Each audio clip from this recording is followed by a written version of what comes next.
Hello everyone, welcome to my channel Ishaan fan fiction. तो चलिए friends, अब हम अपनी story Karz with magical power का नेक्स्ट पार्ट शुरू करते हैं। और फ्रेंड्स, अगर आपको मेरा ये फैन फिक्शन अच्छा लगे तो प्लीज़ चैनल को सब्सक्राइब करना, लाइक करना और कमेंट के थ्रू मुझे ज़रूर बताना कि आज का पार्ट आपको कैसा लगा। तो चलिए स्टोरी की स्टार्टिंग करते हैं। तो लास्ट पार्ट में हमने देखा था कि जहाँ वेंडवान उस पंछी को था कि वो जिंक्सी में देख सके, लेकिन वो पंछी जिंक्सी के अंदर जा ही नहीं पाता। उधर वांगजी उस पंछी को बिल्कुल मारने ही वाला था कि तभी वो पंछी गायब हो जाता है और वो वेंडवान के पास पहुंच जाता है। वहीं वो वेंडवान को कुछ ऐसा बताता है जिस पर वेंडवान शॉक्ड हो जाता है। वेंडवान खड़ा होता है और अपने मन में कहता है, आखिर घुसू क्लैन में वो सब कुछ चल क्या रहा है। जहाँ तक मुझे पता है तो उस वांगजी की शादी विंग से हुई है और विंग एक मैन है। और जहाँ तक मैंने सुना है तो मैंने ये भी सुना है कि उस वांगजी को किसी का भी स्पर्श पसंद नहीं है और वो अपनी अपनी जिंक्सी में किसी भी औरत को बर्दाश्त नहीं कर सकता। तो फिर उसकी जिंक्सी के अंदर कौन लेडी है जो प्रेग्नेंट है। मैं जानता हूँ आत्माएं कभी गलत नहीं होती, ऐसा कहता है। लेकिन तभी वो कहता है, मुझे कुछ भी हो जाए जल्दी करके मुझे जल्दी से जल्दी उन दो इन लोगों के टुकड़ों को ढूंढना होगा, नहीं मुझे नहीं पता कितनी देर हो जाएगी, ऐसा सोचता है। वहीं हम वांगजी को देखते हैं। वांगजी और विंग दोनों जिंक्सी से निकलकर सीधा बाहर की तरफ जाते हैं। तभी हम देखते हैं अचानक उन्हें सिचैन दिखते हैं। सिचैन जो जैसे ही विंग और वांगजी को देखते हैं वो एक स्माइल करते हैं। विंग और वांगजी दोनों अपने ब्रदर को बुक करते हैं। तभी सिचैन कहते हैं, विंग क्या तुम ठीक हो? विंग कहता है, ऑफ कोर्स गग्गा, मैं बिल्कुल ठीक हूँ। तभी सिचैन कहते हैं, पर विंग तुम्हें जिंक्सी से बाहर नहीं निकलना चाहिए। विंग कहता है, गग्गा मैं बोर हो चुका हूँ उस एक जगह रुक रुक के, मैं थोड़ा बाहर घूमना चाहता था। और वैसे भी गग्गा मैं गुस्सू में हूँ, मुझे क्या हो सकता है।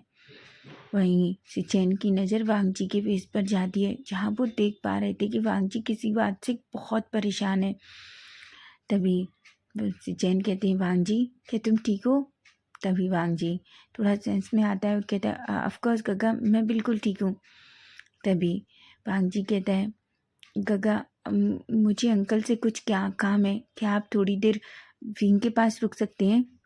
चैन कहते हैं, वांगजी क्या कुछ गलत हुआ है? वांगजी कहता है, नहीं गगा, मुझे बस किसी बारे में अंकल से कुछ बात करनी है, क्या आप थोड़ी देर विंग की देखभाल कर सकते हैं? विंग कहते हैं, लंजा मैं तुम्हारे साथ चलना चाहता हूँ। वांगजी कहता है, बिल्कुल नहीं बेबी, तुम यहीं रुको गगा के पास, ऐसा कहता है। विंग कहता है, पर लंजा कुछ हुआ है? वांगजी कहता है, मैंने कहा ना विंग, कुछ भी नहीं हुआ, बस तुम गग्गा के पास रुको। और गग्गा प्लीज़ आप विंग को अकेला मत छोड़ना। सिचैन समझ गए थे कि कोई ना कोई तो बात है जो वांगजी को बहुत परेशान कर रही है। तभी सिचैन एक स्माइल करती है और कहते हैं, ऑफकोर्स वांगजी तुम अच्छे से जाओ, मैं विंग का अच्छे से ख्याल रखूँगा। जिस पर वांगजी कहता है और सीधा वहाँ से चला जाता है। तभी विंग कहता है, गग्गा मुझे तो लंजा का समझ नहीं आता, आखिर लंजा ऐसा क्यों है, उसके दिल में क्या चल रहा है हम कभी नहीं जान पाते। जिस पर सिचैन एक स्माइल करती हैं और कहती हैं, पर तुम तो अच्छे से जान जाते हो ना कि उसके दिल में क्या चल रहा है। तभी विंग कहता है, पर सच में मैं इस बार नहीं जान पा रहा कि उसके दिल में क्या चल रहा है। देखिए ना, वो इतना परेशान है मुझे और बेबी को लेकर, जबकि मैंने पहले ही कहा है कि हमें उसके ऊपर पूरा भरोसा है कि वो मुझे और बेबी को कुछ भी नहीं होने देगा। जिस पर सिचैन कहते हैं, ऑफकोर्स वो तुम्हें और बेबी को कुछ भी नहीं होने देगा। जिस पर विंग एक स्माइल करता है। तभी सिचैन कहते हैं, ठीक है विंग, चलो हम लोग उस मैदान में चलते हैं जहाँ बहुत सारे बच्चे प्रशिक्षण ले रहे हैं, तलवारबाजी कर रहे हैं। जिस पर विंग खुश हो जाता है और कहता है, ठीक है गग्गा, ऐसा कहता है। तभी सिचैन विंग को लेकर उस तरफ चले जाते हैं। वहीं हम वांगजी को देखते हैं। वांगजी सीधा अपने अंकल के पास जाता है। अंकल जो लाइब्रेरी में कुछ काम कर रहे थे। अब वांगजी सीधा अपने अंकल के सामने जाता है और उन्हें पुकारता है। किरलैन कुरन कहते हैं, क्या हुआ वांगजी? तभी वांगजी कहता है, अंकल कुछ बहुत बड़ी गड़बड़ होने वाली है। लैन कुरन शॉक्ड हो जाते हैं। वो कहते हैं, तुम कहना क्या चाहते हो? तभी वांगजी कहता है, मुझे लगता है शायद फेंडवान को पता चल गया है कि विंग प्रेग्नेंट है। लैन कुरन की तो फेस पूरी तरीके से डल हो जाता है और वो एकदम शॉक हो जाते हैं और कहते हैं, क्या तुम क्या कह रहे हो वांगजी? वांगजी कहता है, हाँ, क्योंकि कोई ना कोई पंछी मैंने देखा आज जिंक्सी पर नज़र रखे हुए था और वो जिंक्सी के अंदर घुसने की कोशिश कर रहा था। शायद वो विंग को हार्म करना चाहता है। कुरैन कहते हैं ऐसा नहीं हो सकता, इस बेबी के बारे में किसी को नहीं पता है। पर मुझे एक बात बताओ, आखिर तुमने ऐसा क्या देखा? तभी वांगजी सारी बातें बताता है, जिसे सुनकर लैंकुरन शॉक्ड हो जाते हैं। लैंकुरन कहते हैं वांगजी, तुम्हें विंग का बहुत अच्छे से ख्याल रखना होगा। तुम्हें विंग को 1 मिनट के लिए अकेला नहीं छोड़ना होगा। और हाँ, मैं इन सब के बारे में पहले से ही ख्याल रखूँगा। वांगजी गहरी सी सांस लेता है और कहता है, अंकल मुझे क्या लग रहा है, हमें कुछ ऐसा करना चाहिए ताकि हम विंग को अच्छे से प्रोटेक्ट कर सकें। जिस पर लैंकुरन कहते हैं ठीक है, तुम चिंता मत करो, हम ऐसा ही करेंगे।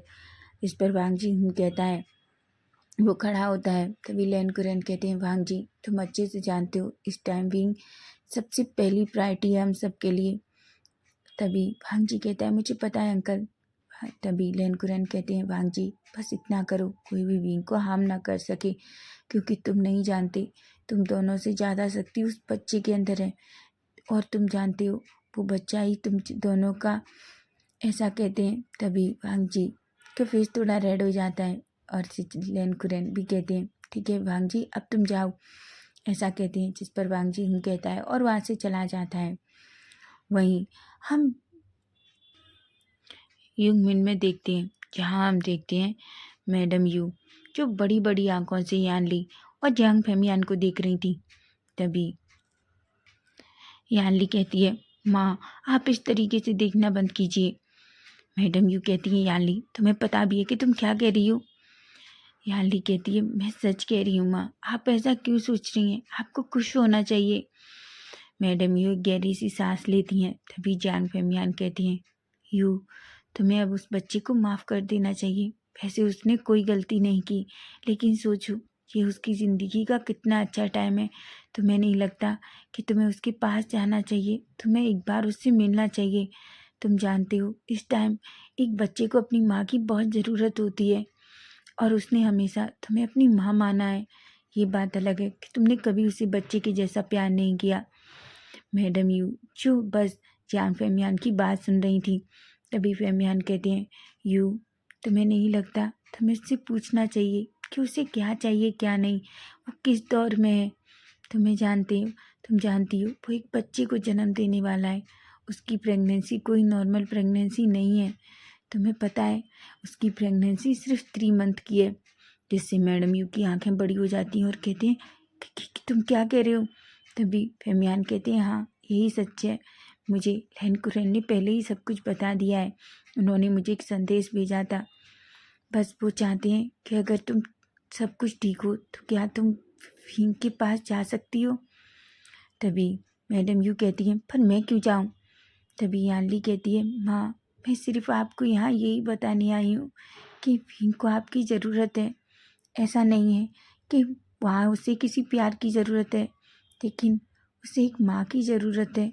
इस टाइम वो प्यार आप ही उसे दे सकती हैं। आप अच्छे से जानती हैं वांगजी विंग से कितना प्यार करता है।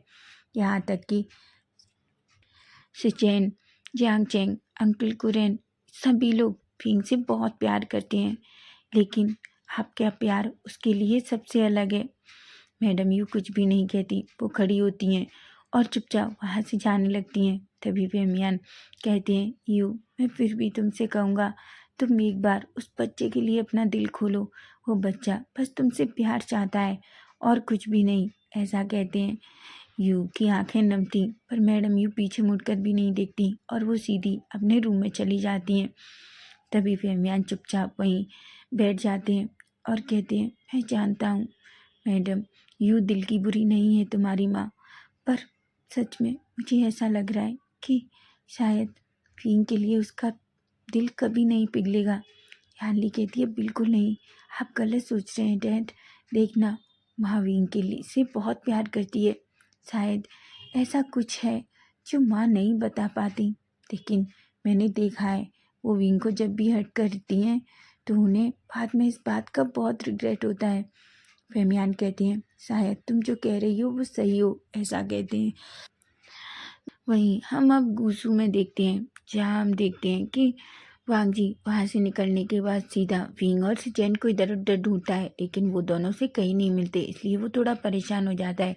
तभी उसे एक कल्टीवेटर दिखता है, जिससे वो पूछता है कि क्या उसने सिचेन को देखा है। तभी वो कहता है हाँ, उसने वी बुशियान और लेन सिचेन दोनों को उस मैदान की तरफ जाते हुए देखा है। जिस पर वांग जिंग कहता है और सीधा जल्दी जल्दी उस मैदान की तरफ जाता है।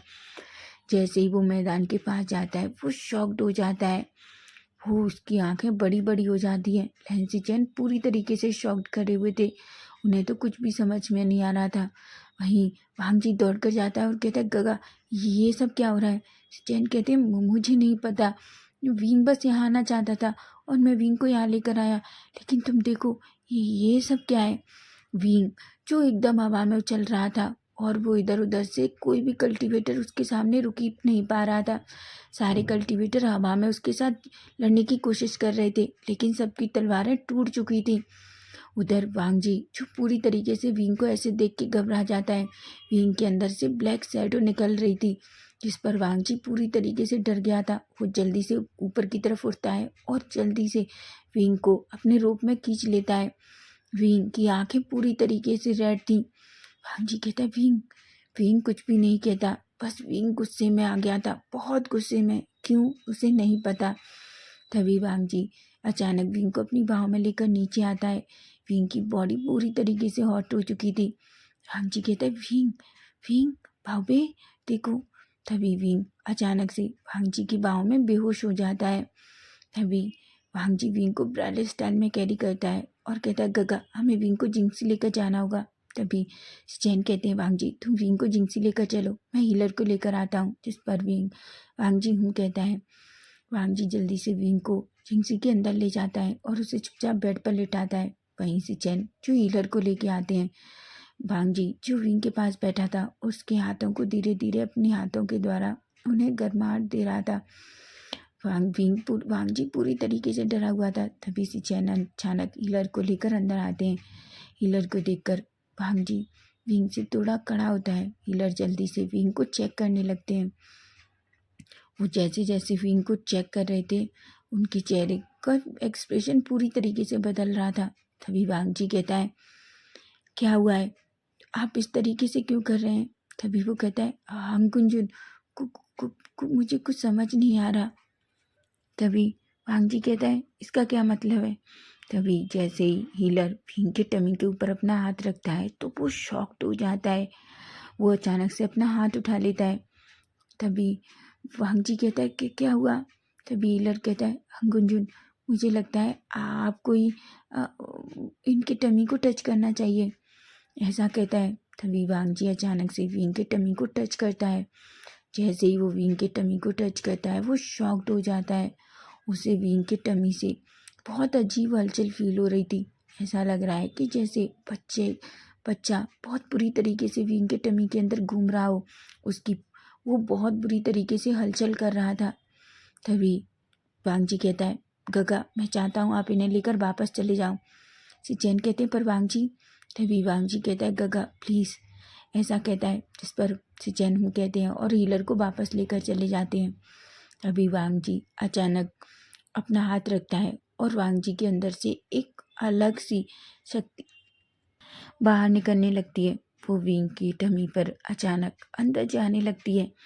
तभी वांगजी कहता है प्लीज़ शांत हो जाओ बेबी, तुम्हें पता है ना तुम्हारी वजह से तुम्हारी माँ कितनी परेशान है। क्या तुम चाहते हो अपनी माँ को इतना परेशान करना। देखो तुम्हारी वजह से तुम्हारी माँ बेहोश हो गई है, आखिर तुम इतना नाराज़ क्यों हो, क्या हुआ है, ऐसा कहता है। और बेबी को टमी के अंदर शांत करने की कोशिश करता है। वांगजी की जो रिचुअल्स पावर थी, वो धीरे धीरे विंग के टमी के अंदर जा रही थी, जिससे बेबी धीरे धीरे शांत हो जाता है। अचानक विंग के टमी में हलचल होना बंद हो जाती है। तभी वांगजी कहता है बेबी आखिर तुम इतना परेशान क्यों हो, मैं वादा करता हूँ मैं तुम्हारी माँ और तुम्हें कुछ भी नहीं होने दूंगा, ऐसा कहता है। और विंग के टमी को अच्छे से सहलाता है। वो विंग की तरफ देखता है। जब उसे पूरी तरीके से ये रिलैक्स हो जाता है कि बेबी अब पूरी तरीके से शांत हो चुका है, तो वो विंग के करीब आता है और उसकी चिक को सहलाता है और कहता है आई एम सॉरी, मुझे लगता है मुझे तुम्हें अकेले नहीं छोड़ना चाहिए था, ऐसा कहता है। तभी अचानक भींग धीरे धीरे अपनी आइस ओपन करता है और कहता है, लंजा। भींग जैसे ही वांग जी को ऐसे देखता है, तभी वांग जी अचानक से भींग को टाइटली हक कर लेता है। भींग कहता है, क्या हुआ लंजा, तुम इतने क्यों घबराए हुए हो? वांग जी कहता है, बाबे क्या तुम ठीक हो? भींग कहता है, ऑफकोर्स मैं बिल्कुल ठीक हूँ, पर तुम इतना क्यों घबरा रहे हो? पर वांग जी मैं यहाँ कैसे आया? मैं तो मैदान में था ना। वांग जी कहता है, हाँ बेबी तुम मैदान में थे, लेकिन तुम बहुत थक गए थे, इसलिए मैं तुम्हें यहाँ लेकर आ गया। भींग कहता है, तुम झूठ बोल रहे हो ना? जरूर कुछ गड़बड़ है, तुम मुझे नहीं बता रहे। वांग जी गहरी सी सांस लेता है और कहता है, बाबे कोई गड़बड़ नहीं है, मैं सच कह रहा हूँ, बस तुम बहुत थक गए थे, इसलिए मैं तुम्हें वापस जिंसी लेकर आ गया। अचानक हमारा बेबी बहुत अग्रेसिव हो गया, जिस वजह से हमारे बेबी को अंदर गुस्सा आ रहा था, और वो गुस्सा तुम्हारे ऊपर आ गया। तुम हवा में उड़ने लगे और सारे कल्टीवेटर से लड़ने लगे। कोई भी कल्टीवेटर तुम्हारा मुकाबला नहीं कर पाया। तुमने सबकी तलवारों को अपनी सूबियन से काट दिया।